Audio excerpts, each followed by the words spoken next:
শাবনূর ওর কানে কামড় দেয় এবং ওখান থেকে ওটা দেখে ওর ওয়াইফ ওখান থেকে উঠে যায়, তখন ও বুঝতে পারে যে একটু গন্ডগোল হয়ে গেছে। সালমান শাহর এই অপমৃত্যুর সাথে তুমিও কোনো না কোনো ভাবে জড়িত ছিলা, যে তোমাকে ও ভালোবাসতো, সামিরা তোমাকে সন্দেহ আচ্ছা, করতো। আমি কেন বলো এটা কোনো কথা? শাবনূরের বাবা বলছে সালমান শাহ আত্মহত্যা করে নাই, ওকে মেরে ফেলা হয়েছে। এটা কিন্তু শাবনূর জানতো। সালমান শাহকে হত্যা করা হয়েছে এই খবরটি আগে থেকেই জানতেন বাংলাদেশি অন্যতম জনপ্রিয় অভিনেত্রী শাবনূর। কিন্তু প্রশ্ন হচ্ছে তিনি কেন এতদিন তা গণমাধ্যমে প্রকাশ করেনি।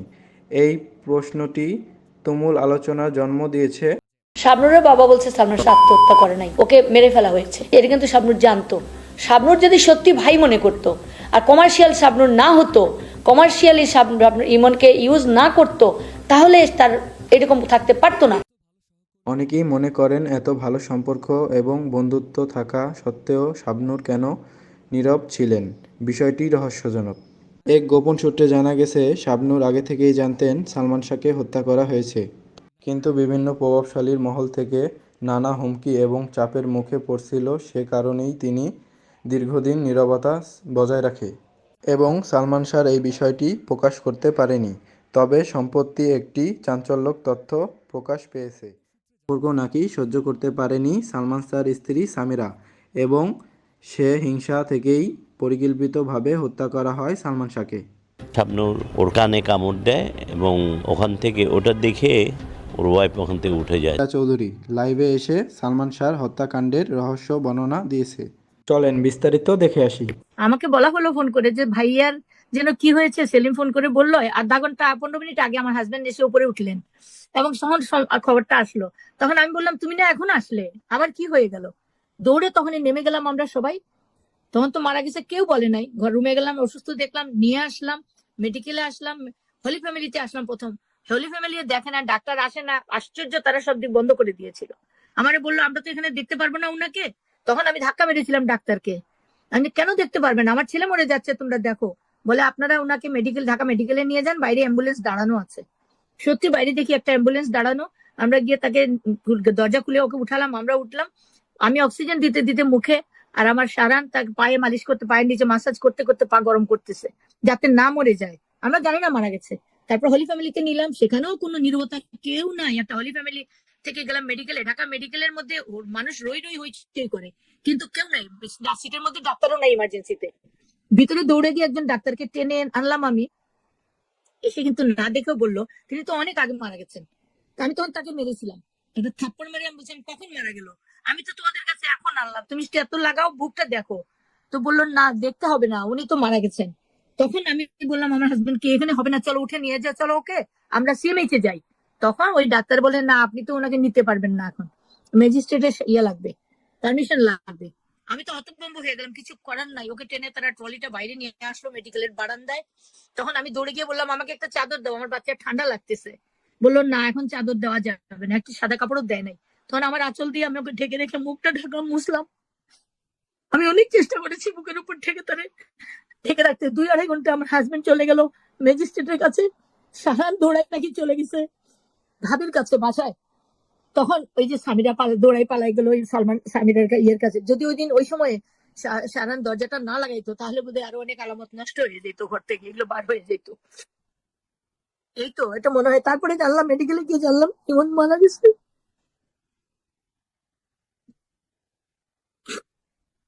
আমি কোনোদিন কাঁদতে পারি নাই আমার ছেলে মারা গেল। আমি বাড়িকে রক্ষা করব নাকি ইমন মরে গেছে, মারা গেছে, না খুন হয়েছে, কি হয়েছে আমি জানতে পারবো? আমি জানি না। আমি সারাদিন পরে আমি গাড়িতে উঠে তারা লাশটা সব নিয়ে গেল, নিজেরাই সব করে ফেললো। এফডিসির মানুষ এফডিসিতে নিয়ে গেল, জানাজা করলো, গোসল করাইলো, গাটা ঢেকে দিল। আবার লাশ পচে যাবে বলে আমাদের সিলেটও টেনে নিয়ে গেল। একটা বাবা লাশের বক্সের পাশে বসে সারা রাস্তা একটা কাঠের উপর বসে গাড়ির বাইরের দিকে মুখ রেখে গেছে সিলেটে, পিছনের গাড়িতে। আমি আমার গাড়িতেও কিন্তু অন্য লোক ঢুকে গেছে, আমি শুনতে পাচ্ছিলাম, ফোনে বলতেছে যে সালমান সুমন মারা গেছে।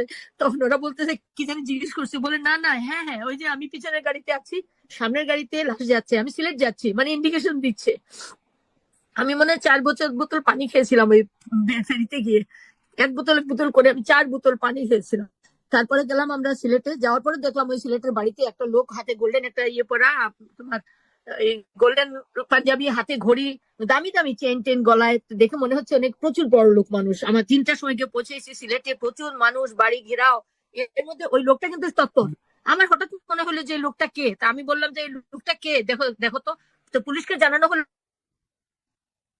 পালাই গেছে। তারপর কিছু লোক ছিল আরো 2-4 জন সঙ্গে, আমরা চিনি না। তা আমার ভাই ওদেরকে হোটেলে রাখছে, পরে সকালে দেখা গেল হোটেল ছেড়ে ওরা চলে গেছে, পালাই গেছে। এই হলো মৃত্যুর দিনের ঘটনা।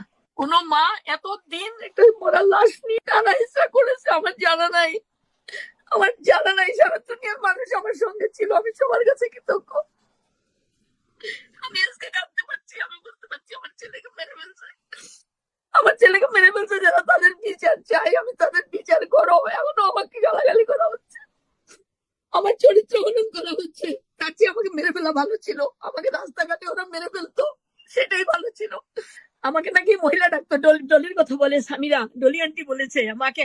আমাকে যদি সালমান শাহ মা ডাকতো না, তাহলে সামিরা আম্মা ডাকে কেমনে?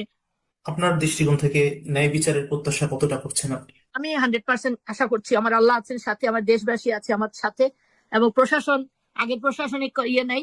আমি আশাবাদী। এখন ওই কি আপনাদের যে এজেন্সিতে দেওয়া হয়েছে পিবিআই, এখন নিশ্চয়ই ভালো করবেন, কারণ এখন তো আর কোনো স্কোপ নাই। যেখানে জজ রায় দিয়েছেন, জজ ইএফ থেকে, যে এটা হত্যা, আর হত্যার রায় তো হয়ে গেছে, এখন আসামিদের জিজ্ঞাসাবাদ করে তাদের পানিশমেন্ট বাকি আছে। এটাই তো এখন এখানে তাদের পানিশমেন্ট, যদি তারা পালাইও যায়, তাদের পানিশমেন্ট নাও দেয়, তাদের অনুপস্থিতিতে তাদের বিচার হবে, তারা সারা জীবন ভুগবে, তারা আসামি বলে খ্যাত হবে। এটাই তো।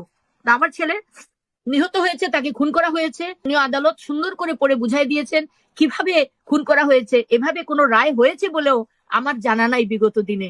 এবং বিশ্বের মানুষ আমাকে ফোন করে বলতেছে, বিশ্ববাসী আপনাদের সাথে আছি আমরা, Kuwait, Qatar, London, America, Dubai, Brazil, France, কোথায় কোথায় থেকে ফোন আসতেছে, সবাই সচেতন আছে এখন। সুতরাং এখন ফাঁকি দিয়ে কোনো জিনিস করা যাবে না। কেউ যদি তৎপরও হয় কিছু করে, এখনকার জনতা, এখনকার জেনারেশন, জি জেনারেশন এরকম না, যা জি জেনারেশন বের করে ছেড়ে দিবে। এখন আমার ক্ষতি করেছে, আবার আমি বলবো একদিকে লাভ করেছে। এই যে দুষ্ট দুনিয়ার থেকে, এই অশান্ত পৃথিবীর থেকে, এই সামিরার মতো স্ত্রীর কাছ থেকে, এবং এফডিসি থেকে আমার ছেলেকে আল্লাহ সসম্মানে, সজ্ঞানে আল্লাহ নিয়ে গেছেন। তাকে সে তো জানতো না কোথায় যাচ্ছে, সে কিন্তু বেহেশতে চলে গেছে। সে আমাকে একজন মা, 29 বছর ধরে আমি তাহাজ্জুদ পড়ে, আমি ফজরে 5 ওয়াক্ত নামাজে আমার চোখের পানি পড়ছে, তাকে বেহেশতে না দিয়ে আল্লাহ পারবে না। আল্লাহ আমার কাছে প্রতিজ্ঞাবদ্ধ। আল্লাহ বলছেন মায়ের দোয়া কবুল করবেন, এবং তিনি করেছেন, প্রমাণ হয়েছে রায়ের মাধ্যমে। আল্লাহ তাকে বেহেশতে দাখিল করেছেন। আমাকে দেখা হবে আমার ছেলের সাথে, আমি অনেক শান্তিতে আছি। এফডিসিতে আমার ছেলে নাই, আমার ছেলে শুটিং করতে যাবে না, শাবনূর, মৌসুমী, সামিরা এদের সাথে দেখা হবে না। অনেক অনেক মানুষ এখন কই, কেউ এফডিসির একটা আওয়াজ শুনি না। এফডিসির কেউ কি বলেছে আপনাদের যে বিচার চায়? একটা প্রতিভা, একটা পিয়া নাই যে তারা সাহায্য করেছে।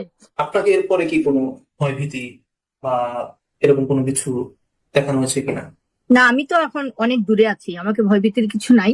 বাট আমার ভাইয়ের জন্য অনেকেই বলছে, বাসায় যাচ্ছে, দেখছে, কথা বলছে, বলছে আপনি একটু সাবধান থাকবেন, বলছে এটা তো সবাই বলবে।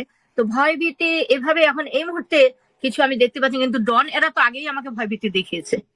এখন ওরা কি করবে না করবে আমি জানি না, আমি দেশে থাকলে কি হতো জানি না। তবে এখানেও আমি আমার ইয়েকে আমি জানিয়ে, পুলিশ প্রশাসনকে আমরা ইনফর্ম করেছি যে আমার উপরে এরকম এরকম ইয়ে আছে, এখানে যদি কোনো রকম অসুবিধা হয় গভর্নমেন্ট যেন আমাকে টেক কেয়ার করে, আমরা জানিয়েছি এখানে।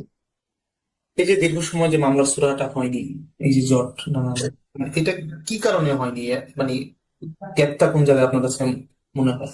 এটা তো প্রভাব খাটিয়ে ওরা চাপিয়ে রেখেছে, যাতে যাতে আলামত নষ্ট হয়ে যায়, হয়তো আমি মরে যাব, না হলে আত্মহত্যা বারবারই হইতে হইতে আত্মহত্যা করাতে করাতে আমি এটা মেনে নিব, এই ধরনের একটা কিছু প্রভাবিত অবশ্যই 100% প্রভাব ছিল।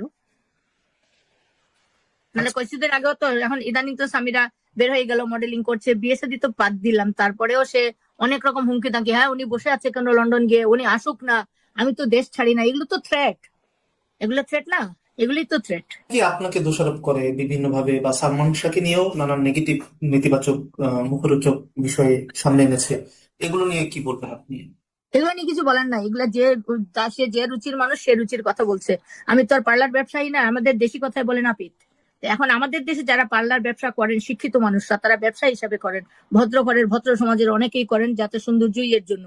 আর এরা হলো কাউলুন থেকে আসছে, নৌলিয়ার থেকে আসছে, এরা তো যাতেই ওরকম, তো তাদের পরিবেশ অন্যরকম। এরা ঘরে একসঙ্গে বসে, তারা মা বোন একসঙ্গে খায় নাই কোনোদিন, বাচ্চাকে কেউ মুখে তুলে খাইয়েছে বলে আমার মনে হয় না। সামিরা প্রথম দিকে এসে সাদা ভাত খেত, ভাত দিয়ে তরকারি দিয়ে খাওয়া জানতো না, জোর করে তো নিয়ে চলে গেল। তখনও সালমান শাহ তারা এই করতে চাইছিল, ওর নিজের অনেক কিছু ত্যাগ করে সে বলছে যে না আমি ওকে ছেড়ে দেবো, ডিভোর্স করে দিব ওকে। তখন আমরা বলছি তুমি বিয়ে করছো মাত্র, তুমি কেন ডিভোর্স করে দিবা, সংসার করো ঠিক হয়ে যাবে।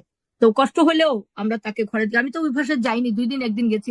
আমার ছেলে 2 দিনে 2বার 3বার আসতো, খেয়ে যেত, নাস্তা খেত, অনেক কিছু কথা বলে যেত। নতুন ড্রেস পরলে, কোনো কিছু পরলে, শুটিং এ যাওয়ার সময় দৌড়ে উঠে দেখাইতো আম্মা কেমন লাগতেছে দেখো, আমার ভালো লাগছে না, আমার আরো কথা বলতে হবে, আরো টিভিতে সবাইকে তো খুশি করতে হবে, সবাই চাচ্ছে, আমার জন্য কষ্ট করছেন আপনারা সবাই। আমি ধন্যবাদ আমি জানাচ্ছি সবাইকে, দোয়া চাচ্ছি, আমি শুধু দোয়া চাচ্ছি। এবং কোর্টের অর্ডার আছে, খুব শীঘ্রই আপনারা সবকিছু দেখতে পাবেন।